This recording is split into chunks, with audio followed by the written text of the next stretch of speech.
Hello everyone. In this short video, I am going to answer questions about the Lagoon tourmalines as I have just returned from Afghanistan. This stone has become a sensation.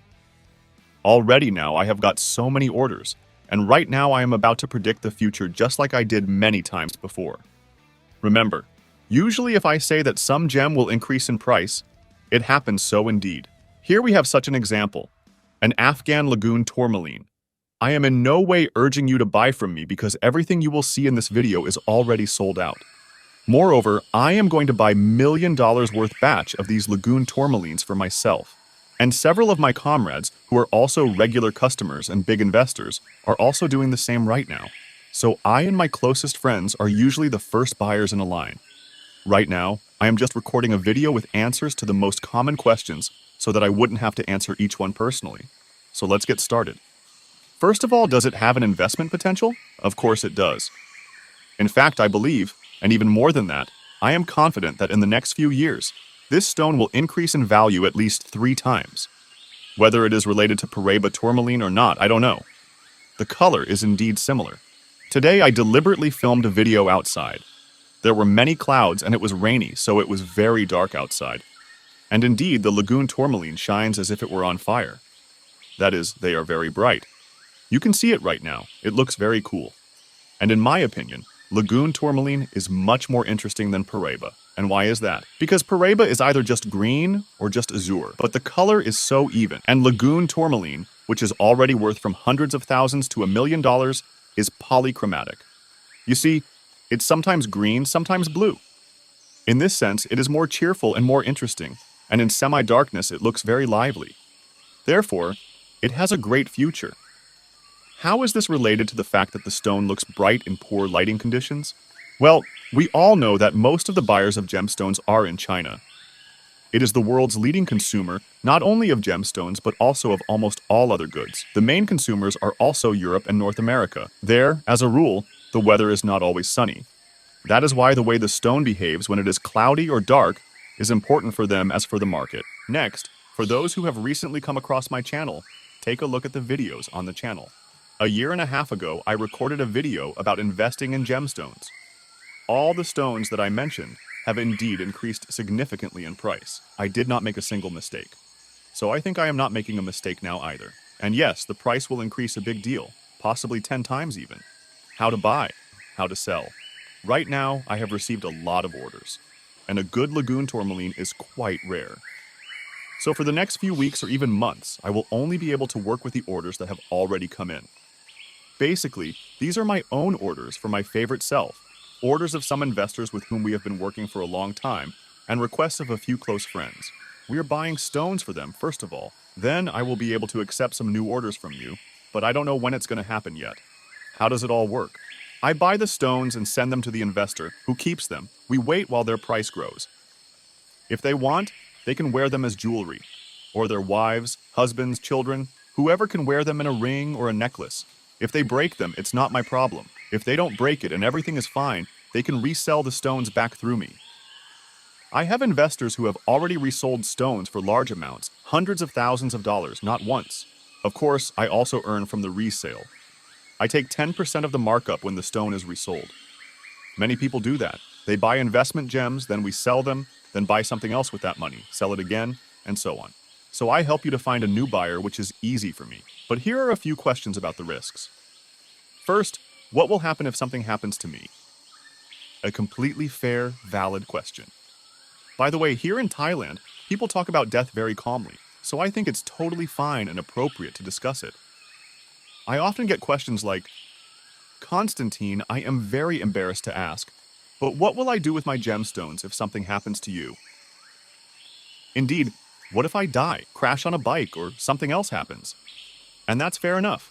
Anything can happen because I lead a very active life. I always give all major buyers, all investors the details, phone numbers, and other contacts of my key employees.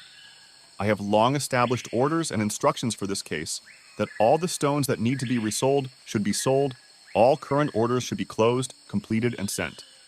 And only after that can the company cease its activities, so there will be no problems with this.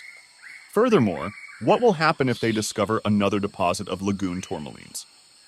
because Paraiba is only mined in one place, but on videos from the mining fields in Afghanistan, you can see that Lagoon tourmalines are being mined throughout the valley. What if we buy them now for 1,500 per carat, and then they find more deposits, and the price drops to 1,000 per carat? History answers all questions. Let's take tanzanites, for example. Their mining and deposits are very similar to what is happening in Afghanistan.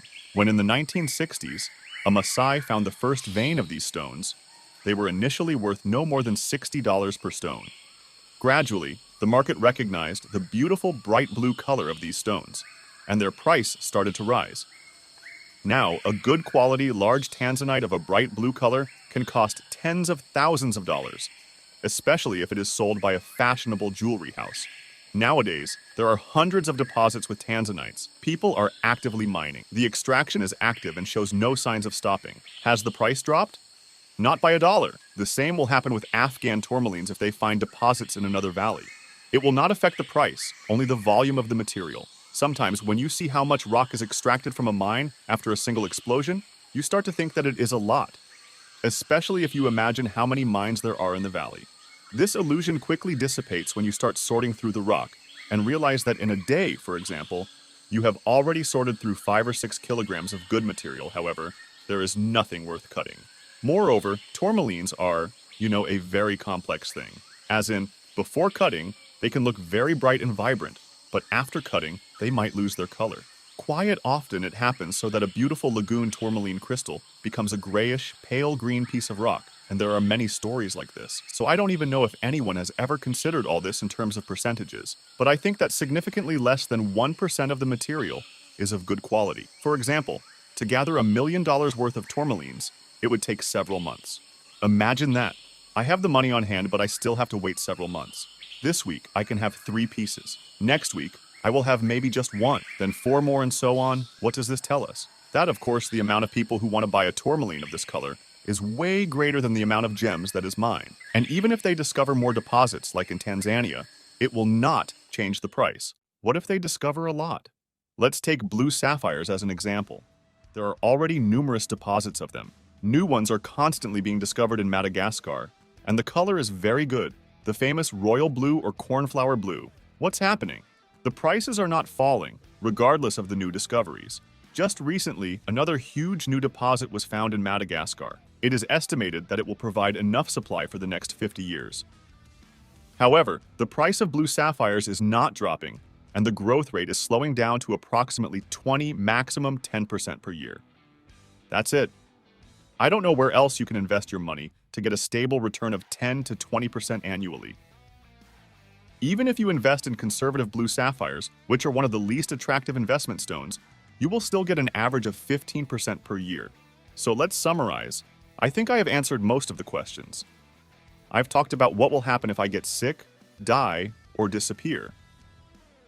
As I mentioned, usually the resale is done by a person who understands this business. It can be me or other people like me, because there are quite a few major players in the market. I always say that you can resell the gemstone at any time, either through me or through any other specialist. You just show them the stone, the certificate, and ask how much you can sell it for. Usually they will take a commission of 10%, like I do. Next, what will happen if new deposits are discovered? As we discussed, nothing will happen, the price will continue to rise. So we are facing a very interesting situation. You have always been writing to me, please tell me when some super promising gemstone appears, like Paraiba, so that I can hop on this train. Right now is such a moment. It's high time to jump on board, guys. But again, you will have to wait a bit because I already have the means. So I am the first in line because I want to be the driver of this train. So I will buy a lot now, and I already have several customers in a queue, but other market players also offer many options specifically for these tourmalines. Now you see, the world has just discovered them, and everybody is crying out for them. On every corner, all you can hear is, Lagoon tourmalines! People are just crazy about them. Will there be a moment when everyone gets tired of them in a couple of years, and then the interest will fade? In my opinion, no, that won't happen. Why? Because we have seen the same story with Paraiba and the polychrome sapphires from Madagascar. I remember 10 years ago, I looked at a 10-carat Paraiba tourmaline for $7,000 and wondered why it was so expensive. It's just a tourmaline. They told me to wait. They told me that in a year or two, everyone would get tired of it. They told me this bubble would burst. You know what? It didn't. Now the same Paraiba is worth hundreds of thousands. No, guys, I'm sure that Lagoon tourmaline won't disappear from the market either. It will also continue confidently rising in price. Even if they suddenly discover deposits in dozens of other countries, its price won't drop. It will just slow down its growth, but it will still keep getting more and more expensive every year. That's all for today. I hope I have answered your questions. Goodbye for now, and take care of yourself.